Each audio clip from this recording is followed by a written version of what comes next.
Olá pessoal, sejam bem-vindos ao IGV Curso, sou o professor Luciano Vernieri e nesse nosso vídeo de hoje nós vamos encontrar o valor representado por esta fração, 2 sobre raiz de 3.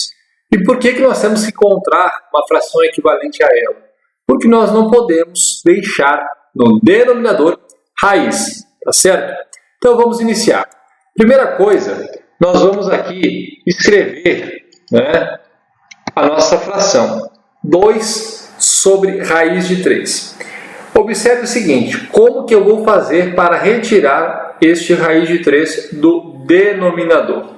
Eu vou pegar esta raiz quadrada e vou repeti-la. De que forma? Da seguinte forma. Então eu escrevo 2 sobre raiz de 3 vezes raiz de 3 sobre raiz de 3. Mas como isso é possível?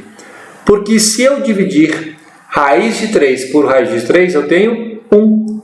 E 1 vezes 2 sobre raiz de 3 é 2 sobre raiz de 3. Então, isso não altera em nada a nossa fração.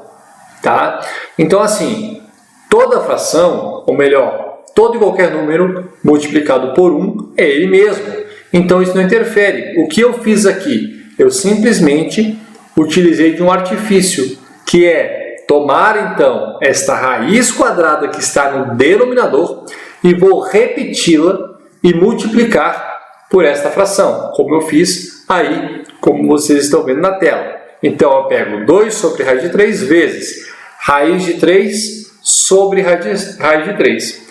Se eu dividir raiz de 3 por raiz de 3, dá 1. E 1 vezes a fração é ela própria. Tá certo? Bom, e como que nós vamos prosseguir desta forma? Lembrando que multiplicação de frações, eu faço o quê? Eu vou multiplicar o numerador e vou multiplicar o denominador, independentemente se o denominador é igual ou não. Na multiplicação, isso não interfere. Então, eu vou multiplicar em cima 2 vezes raiz de 3 e vou multiplicar embaixo raiz de 3 vezes raiz de 3. Fica como? Então, 2 vezes raiz de 3, eu não sei qual é a raiz quadrada de 3, ela não é uma raiz exata. Né? Se nós utilizarmos a calculadora, vai dar um número irracional. Nós não temos uma raiz exata de raiz quadrada de 3. Então, fica indicado 2 vezes raiz de 3. E embaixo, quando eu multiplico duas raízes, que são iguais, o que acontece? Eu posso multiplicar os seus radicandos. Então, 3 vezes 3 é 9, fica a raiz quadrada de 9. Outra forma de representar o denominador aí no caso é colocar entre parênteses raiz de 3 e colocar um 2, o quadrado, lá fora do parênteses. Depois eu vou cortar aquele 2 com o índice da raiz e vai ficar 3. Por quê? Porque a raiz quadrada de 9 é 3. Então, são duas formas de fazer. Mas como assim? Por que fica a raiz de 3 ao quadrado? Vamos trocar o raiz de 3, vamos pensar um pouco, se o raiz de 3 fosse um x. Quando eu tenho, por exemplo, x vezes x, não é x ao quadrado? É a mesma coisa. Por quê? Eu estou falando que raiz de 3 para mim é uma incógnita. Tá? É uma letra, por exemplo. Eu vou elevá-la ao quadrado. Pode ser tanto dessa forma, entre parênteses, elevado ao quadrado, ou eu posso multiplicar os radicandos, porque os radicandos são iguais. Então, multiplicando em cima, multiplicando embaixo, ficamos com 2 raiz de 3 sobre raiz quadrada de 9. Pois bem, raiz de 3 não tem raiz. E a raiz quadrada de 9? 9 tem raiz exata? Tem. Então, fica quanto? 2 raiz de 3 sobre 3. A nossa resposta certa é a letra C.